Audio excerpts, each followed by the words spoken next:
Okay, so you've got the latest and greatest driver for 2023, but you just want to know how to hit it a little bit further and how to hit it a little bit straighter. Hi everyone, my name is James Robinson. Welcome back to Get Good at Golf. That's exactly what we're going to do in today's video. I want you to do this for just 5 seconds before you hit it. I've got no idea why, but generally this seems to be working and helping a lot of golfers.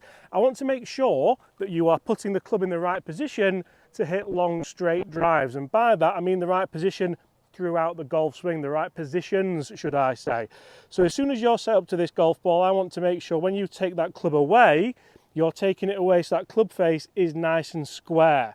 But nice and square to what? I don't mean nice and square to the ball, I don't mean nice and square to the target, I mean nice and square to the natural arc that you are taking that club away from. If you have a look at where this golf ball is in my setup, you'll see that it's just forward next to my big toe here. So if I take that club away and I keep it square to the golf ball, that is what you see. That isn't where we want the club face to be. You'd think that's quite obvious, but unfortunately you do see people who have been told to keep that club face square to the ball.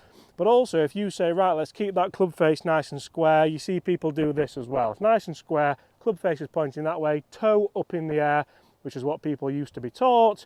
Now if you do that, the problem is as soon as you go down into the ball, you have to turn the hands over quickly to get that toe up in the air again. So people have been taught toe to toe that way, and it's really disruptive to your golf game. I was thinking of the right word there and I think I nailed it, to be honest. Because if you do that, you are relying on the manipulation of that club face. That's not what we're trying to do. We are not relying on that. We want to be relying upon the bigger muscles in the body, the bigger body parts. Okay, the big body parts at the moment, but if you do all this correctly, you get loaded up to the top of the backswing in a really nice position. That club face never really leaves square or where it needs to be, so then you can really move fast on the way down. You can use that lower body, get that club face in, guess what, exactly the same position there. I didn't need to look at that because I know what that feels like. Then as you turn your chest onto the ball there, you'll see that club face is nice and square to the target. I de-lofted it a little bit. I've got a tiny bit of forward shaft lean there, but look at my hips. My hips have turned a little bit, they're not square. If my hips were still square there, you'd see the club being turned over, you'd see too much rotation, and that's where you start to see people really throw the hands at the drive. That is not going to help you. You're not going to hit long drives, you're not going to hit straight drives. So if I put those things together, Chris has got a really good drill, guys, for us here as well to make sure you can do this. But stand nice and square, take the club away properly, and that is the shot that you can see. A lovely high fade down the right hand side of this hole. How did I create that power?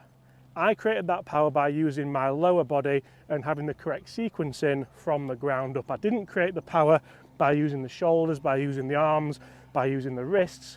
It comes from the feet, it comes from the ground up. So as soon as I'm loaded into the top of that backswing, I want that left leg to move, I want the left hip to move, and the left hip moves over your left heel there, so you'll see how you start to see that left hip move back.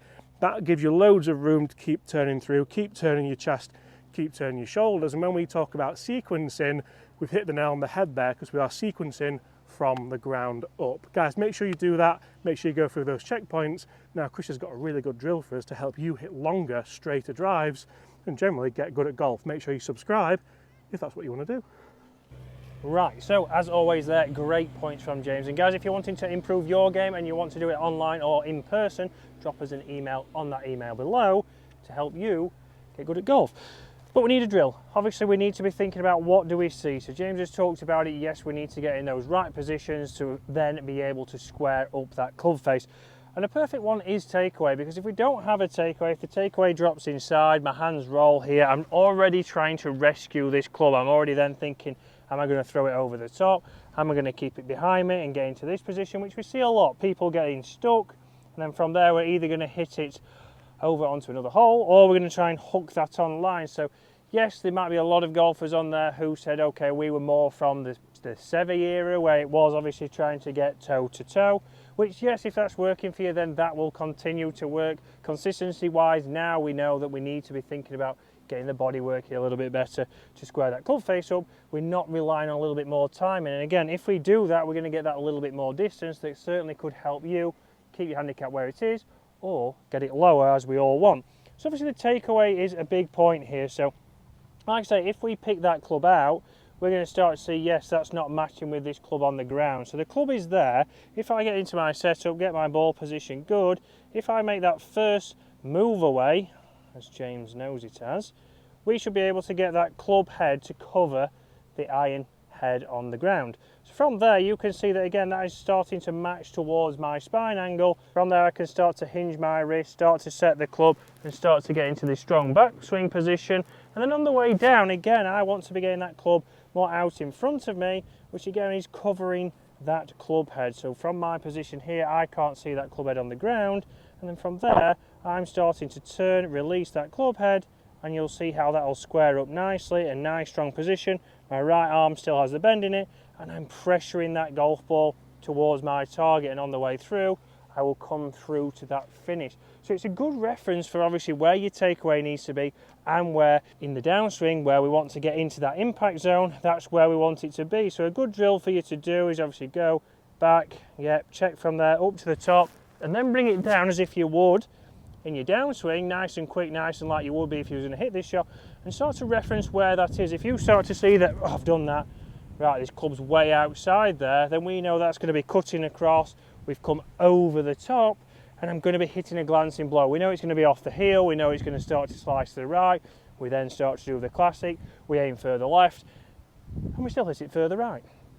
Also from here, if I do the same and I go, okay, yep, takeaway is good, nicely, and then I come down, right, well that's nowhere near the club, and this is what we see a lot. I've got to get it from the inside, I've got to get it drawing, I've got to get my path into out, and from there that's when we start to see tops, we start to see people closing the face, we start to see quick lefts, but we also see very quick rights and far rights. So get into that position. You can do this with an iron because this is the same as obviously if we're hitting an iron, we want to do this drill.